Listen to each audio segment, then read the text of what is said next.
నమస్తే. సామాన్యుడి చేతిలో సామాజిక అస్త్రం నెంబర్ 1 న్యూస్‌కి స్వాగతం. నేను రవీంద్ర. 2 తెలుగు రాష్ట్రాల్లో సంచలనం కలిగించినటువంటి కేసు సాయి కృష్ణ మిస్సింగ్ వ్యవహారం. విజయవాడ కృష్ణలంక పోలీస్ స్టేషన్‌లో లాకప్ డెత్ జరిగింది. దానికి సంబంధించి సాయి కృష్ణ మృతదేహం కూడా కనిపించకుండా చేశారు పోలీసులు అనేది ఇప్పుడు ప్రధానమైనటువంటి ఆరోపణగా వినిపిస్తుంది. ఈ నేపథ్యంలో దీనికి సంబంధించి కేసు నమోదు చేసి విచారణ చేపట్టినటువంటి సిట్ కృష్ణలంక సిఐ నాగరాజ్ని అరెస్ట్ చేయడం జరిగింది.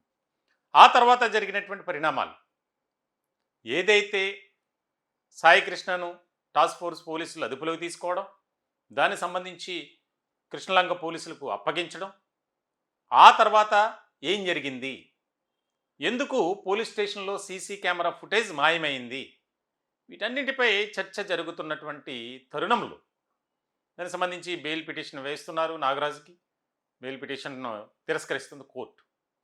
ఇట్లాంటి క్రమంలో ఒక కీలకమైనటువంటి పరిణామం, కృష్ణలంక పోలీస్ స్టేషన్లో పనిచేస్తున్నటువంటి కొంతమంది పోలీసులను సిట్ అదుపులోకి తీసుకుంది. దీనిలో భాగంగా హెడ్ కానిస్టేబుల్ అశోక్ కుమార్, అలాగే జంగం నాని, ఈ ఇద్దరు కూడా ఎప్పుడైతే ఈ వ్యవహారం బయటపడిందో నాగరాజును మరికొద్ది గంటల్లో అరెస్టు చేస్తున్నారు సిఐను అని తెలియగానే వీళ్ళు అప్స్కాండ్ అయ్యారు. అయితే నాటకీయమైన అనూహ్యమైనటువంటి పరిణామాల నేపథ్యంలో వారు లొంగిపోవడం జరిగింది. ఇలాంటి క్రమంలో కీలకమైనటువంటి సమాచారం ఆ ఇద్దరు ఇచ్చారు. మాకు ఉన్నతాధికారులు చెబితేనే మేము ఏదైతే గైడ్ చేశారో, ఏ రకమైనటువంటి ఆదేశాలు ఇచ్చారో దాని ప్రకారమే మేము ముందుకు నడుచుకున్నాం అనేది వారు చెప్పారట. ఇంకా మిగిలిన విషయాలు ఎక్కడా కూడా వారు ఓపెన్ అవ్వాల. ఇలాంటి సందర్భంలో కృష్ణలంక పోలీస్ స్టేషన్తో పాటు ఎవరైతే నాగరాజు సిఐకు సపోర్ట్ చేసినటువంటి వారు ఉన్నారో ఆయన వ్యక్తిగత సిబ్బంది, వారి స్నేహితులు, వారిని కూడా అదుపులోకి తీసుకున్నారు అనేది. సురేష్ అని చెప్పి ఒక అతని ఫ్రెండ్ కమ్ డాక్టర్ కింద ఆయన్ను అదుపులో తీసుకుని విచారిస్తున్నారు. ఇలాంటి సందర్భంలో అసలు ఇది ఏ రకమైనటువంటి పరిణామాల నేపథ్యంలో జరిగింది, ఎక్కడి నుంచి ఎక్కడికి వెళ్ళింది ఈ కేసు అనేది ఇక్కడ ముఖ్యమైనటువంటి అంశం. దీనికి సంబంధించి రాజకీయంగా కూడా తీవ్ర స్థాయిలో చర్చకు దారితీసినటువంటి అంశం. అంటే రాష్ట్రంలో కాపు సామాజిక వర్గానికి సంబంధించినటువంటి వారిపై జరుగుతున్నటువంటి దాడులు కావచ్చు, దౌర్జన్యాలు కావచ్చు, అఘాయిత్యాలు కావచ్చు, ఈ కూటమి ప్రభుత్వం స్పందించట్లేదు అనేది.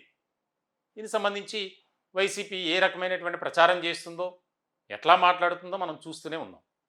ఇట్లాంటి క్రమంలో కాపు సామాజిక వర్గానికి సంబంధించినటువంటి వారే పవన్ కళ్యాణ్ను టార్గెట్గా చేసుకొని మాట్లాడుతున్నారు, దీన్ని తిప్పికొట్టాలి. ఇది ప్రధాన అంశంగా ఈ మధ్య నారా చంద్రబాబు నాయుడు మాట్లాడారు. సో ఇటువంటి సందర్భంలో సాయి కృష్ణ మిస్సింగ్ వ్యవహారం అనేది లాకప్ డెత్ అని రకరకాల అంశాలు బయటకు వచ్చాయి. దీంట్లో దాదాపుగా కోట్ల రూపాయలు డీల్ అని, దీనికి సంబంధించి ఒక ముఖ్యమైనటువంటి ఖరీదైనటువంటి స్థలం వివాదం కావచ్చని, రకరకాలుగా దీంట్లో కూటమి పార్టీకి సంబంధించినటువంటి నేతలు ఉన్నారని, ఎప్పుడైతే సాయి కృష్ణ మిస్సింగ్ వ్యవహారం బయటకు వచ్చిందో రాష్ట్ర డీజీపీకి, సిపికి ఈ యొక్క సాయి కృష్ణ పేరెంట్స్, తల్లి అలాగే మావయ్యలు ఫిర్యాదు చేశారో ఆ రోజు కొంతమంది వ్యక్తులు లాబింగ్కి సాయి కృష్ణ నివాసానికి వడ్డేశ్వరం వెళ్ళారు. అక్కడ ఉన్నటువంటి సీసీ కెమెరా ఫుటేజ్ బయటికి రావడం, ఇవన్నీ చూస్తుంటే పక్కా ప్రణాళిక ప్రకారం సాయి కృష్ణను పక్కన పెట్టారు, అంటే హతమార్చారు అనేది ఇక్కడ అర్థమవుతుంది. ఇలాంటి సందర్భంలో ఎవరో కూడా దీనికి సంబంధించి మాట్లాడట్లా, అందరూ కూడా మౌనంగా ఉన్నారు. దానికి ప్రధానమైనటువంటి కారణం ఏంటంటే కూటమి పార్టీలకు చెందినటువంటి కొంతమంది నాయకులు వారి బండారం బయటపడుతుంది. వారిని ప్రొటెక్ట్ చేయడానికి, అంటే సాధారణంగా ఇది ముందుగానే అంతా కూడా జరిగిపోయింది. ఏదైతే మీరు సైలెంట్గా ఉంటే దీనికి సంబంధించి ఆ తర్వాత జరిగేటువంటి పరిణామాలు ఏవైతే ఉన్నాయో అవన్నీ మేము చూసుకుంటాం, మీకు ఎలాంటి ఇబ్బంది లేదు అని చెప్పి ఇప్పుడు తాజాగా ఈ వ్యవహారంపై మాజీ ముఖ్యమంత్రి వైఎస్ఆర్సీపీ అధినేత వైఎస్ జగన్మోహన్ రెడ్డి ఆయన కూడా మాట్లాడారు. ఇది చాలా సమగ్రమైనటువంటి విచారణ చేయాలి సిబిఐతో. ఎందుకనంటే దీంట్లో చాలామంది పెద్దవారు ఇన్వాల్వ్ అయి ఉన్నారు. సిఐని కానీ అలాగే సిపి కానీ డీజీపీని చంద్రబాబు నాయుడే ప్రొటెక్ట్ చేస్తున్నారు. ఈ రాష్ట్రంలో లా అండ్ ఆర్డర్ ఎక్కడ ఉంది, ఇటువంటి ఘటనలు ఎన్ని చూడాలో మనం, ఎక్కడా కూడా సరైనటువంటి శాంతి భద్రతలు అనేది రాష్ట్రంలో కనిపించట్లేదు. దౌర్జన్యాలు అన్నీ కూడా ఎక్కువైపోతున్నాయి అనేది.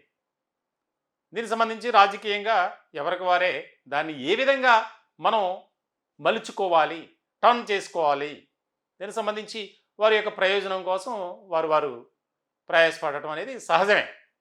సో ఇలాంటి సందర్భంలో ఈ మొత్తం వ్యవహారంలో నాగరాజ్ ఇక్కడ సిఐ, ఆయన కింగ్ పిన్ అయితే మరి దీని వెనుక నడిపించింది ఎవరు, సూత్రధారి ఎవరు, పాత్రధారి ఎవరు, ఆ వివరాలు మాత్రం బయటికి రావట్లా.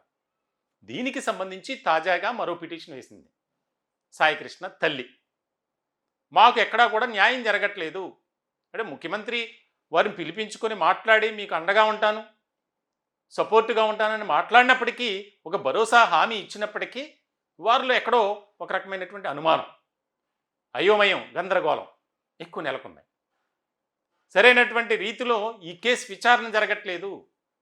దీని వెనుకున్నటువంటి కేవలం నాగరాజు మాత్రమే కాదు, పెద్ద తలకాయలు ఉన్నాయి, వారిని కూడా బయటికి లాగండి. ఇటు పోలీస్ డిపార్ట్మెంట్లో అలాగే రాజకీయంగా కూడా వారి డిమాండ్ అది. దీనికి సంబంధించి ప్రజా సంఘాలు కావచ్చు, కొంతమంది కాపు సామాజిక వర్గానికి చెందినటువంటి వారు కూడా ఇదే అంశాన్ని ప్రస్తావిస్తున్నారు. అసలు ఈ వ్యవహారం ముందుగా బయటపెట్టినటువంటి ఛానల్ ఏదైనా ఉంది అంటే అది సామాన్యుడి చేతుల సామాజిక అస్త్రం #1 న్యూస్ ఛానల్ మాదే. వారు మావయ్య ముల్లపూడి నాగేశ్వరరావు ఆయన మా కార్యాలయానికి రావడం, దానికి సంబంధించి మా చైర్మన్ మంచాల సాయి సుధాకర్ నాయుడు గారితో మాట్లాడినటువంటి తరుణంలో దాన్ని సీరియస్గా ఇష్యూగా తీసుకున్నాం మేము. దానికి సంబంధించి ఆ తర్వాత జరిగినటువంటి పరిణామాలు మీడియా అంతా దాని మీద కంటిన్యూగా లైవ్లు పెట్టడం జరిగింది. సో ఇటువంటి సందర్భంలో నాగరాజును కస్టడీలోకి తీసుకొని విచారిస్తే ఖచ్చితంగా చాలా విషయాలు బయటికి రావచ్చు అనేది ఒక రకమైనటువంటి, కానీ ఆయన ఎక్కడా కూడా చెప్పరు. దీనికి సంబంధించి ముందుగానే అంతా కూడా సిద్ధమైంది. దానికి సంబంధించి చెబితే అనేక రకాల ఇబ్బందులు, కాబట్టి కొన్ని రోజులు జైల్లో ఉంటారు, తర్వాత బెయిల్పై వస్తారు, శరామామూలే.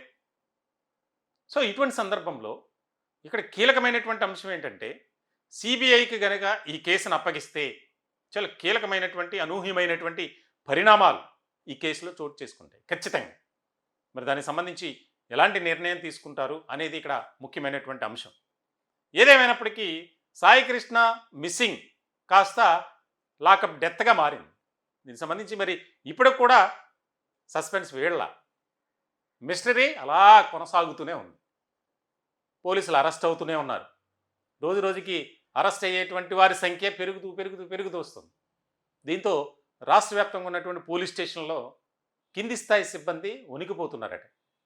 అంతే కదండి, సహజంగా ఒక పోలీస్ స్టేషన్లో ఒక ఎస్ఐ పై ఉండేటువంటి సిఐ పై ఉండేటువంటి ఏసీపీ, ఇట్లాంటి అధికారులు వారు మరి చెప్పినట్టు చేయాలి. నో అని చెప్పడానికి లేదు.